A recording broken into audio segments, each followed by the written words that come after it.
Hola, soy Francisca Ramón de la Universidad Politécnica de Valencia y en este objeto de aprendizaje vamos a ver la sucesión en la empresa agraria familiar.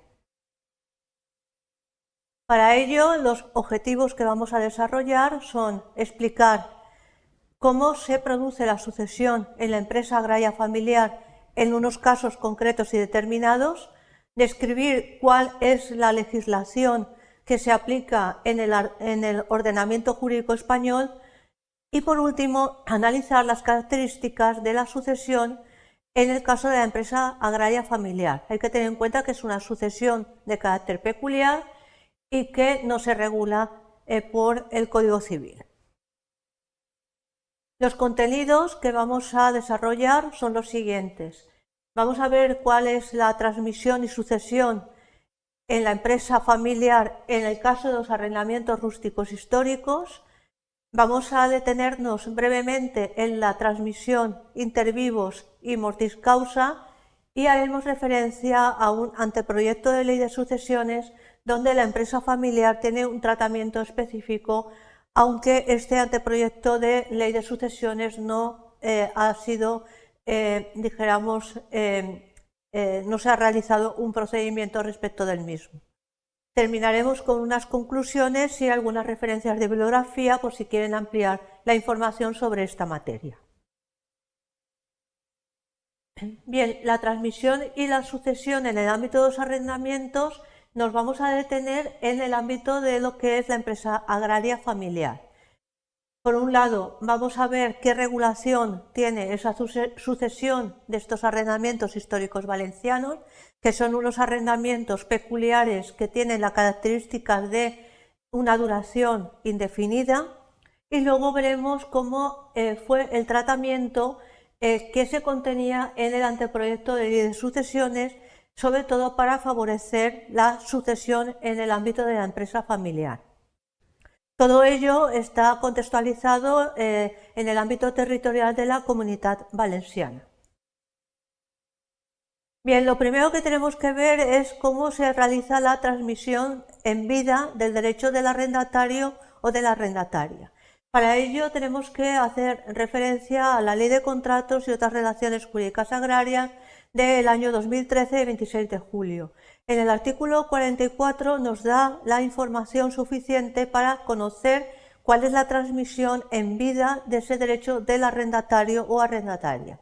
Tenemos que tener en cuenta varias circunstancias.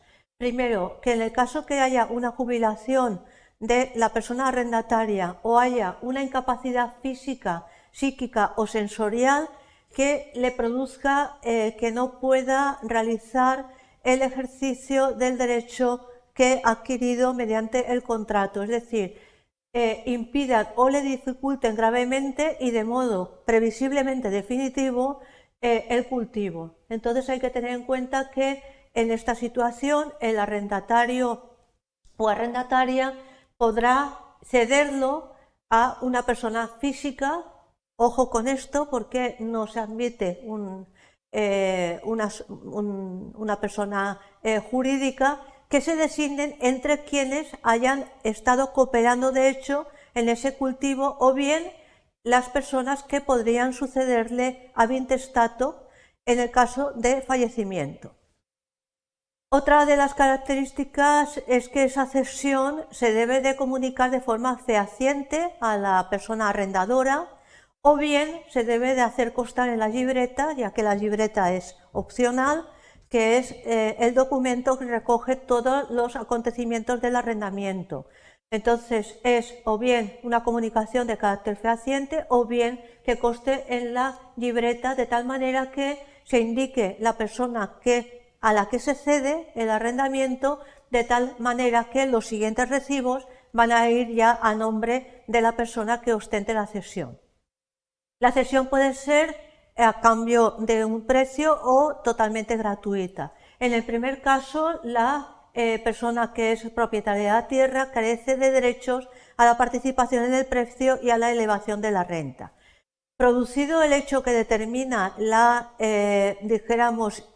cesión, es decir, y una vez que ha sido comunicada o consta en la libreta y lo conoce el arrendador o la arrendadora, la cesión ya es irrevocable, es decir, no cabe marcha atrás.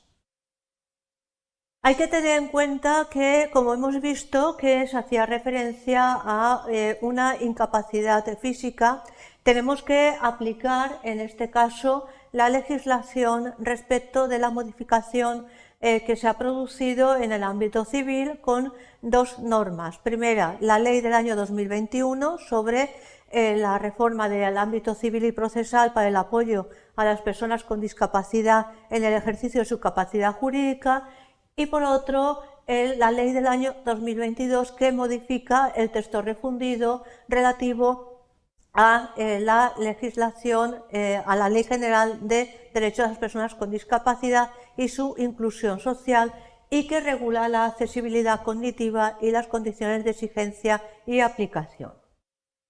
Vamos a ver ahora la transmisión mortis causa del derecho del arrendatario o de la arrendataria, es decir, una vez que se ha producido el fallecimiento, primero que tenemos que tener en cuenta en el caso de fallecimiento del arrendatario o de la arrendataria, es que el derecho de arrendamiento histórico valenciano, que es peculiar, no se integra en el caudal relicto de la persona arrendataria fallecida.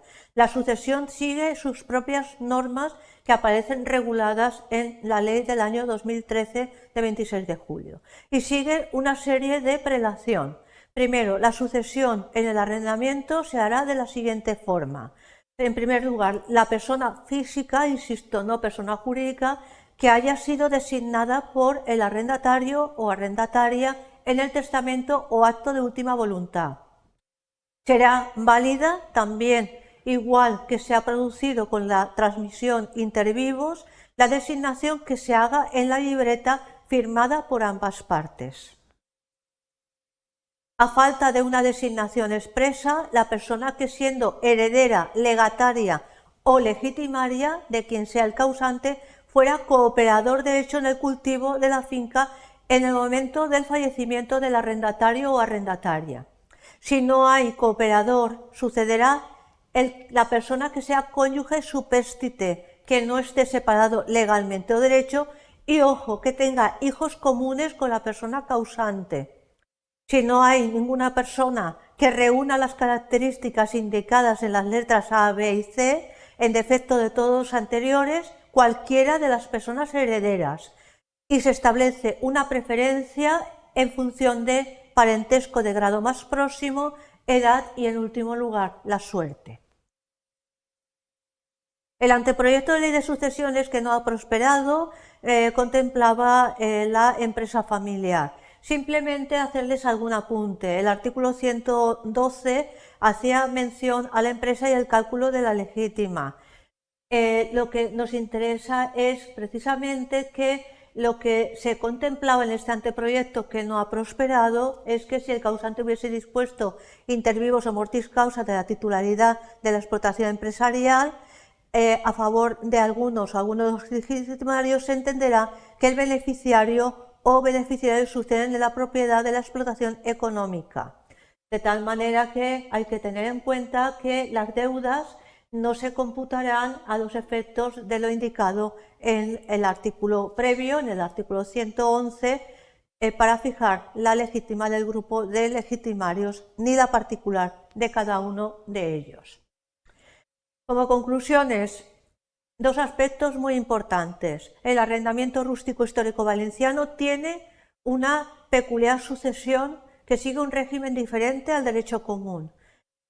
Ya que es un contrato para la explotación agraria, lo que se pretende es la sucesión por su carácter indefinido, que se privilegia de forma muy clara a las personas que van a suceder en el arrendamiento, de tal manera que forma parte de un derecho propio en el ámbito agrario que sigue existiendo actualmente. Si quieren saber algo más, algunas referencias como la publicación, la sucesión en la empresa familiar, agraria familiar, en el caso de valencianos, arrendamientos rústicos históricos, que es una publicación que está en abierto. Espero que con estas notas se hayan acercado un poco más a la sucesión en la empresa agraria familiar. Muchas gracias.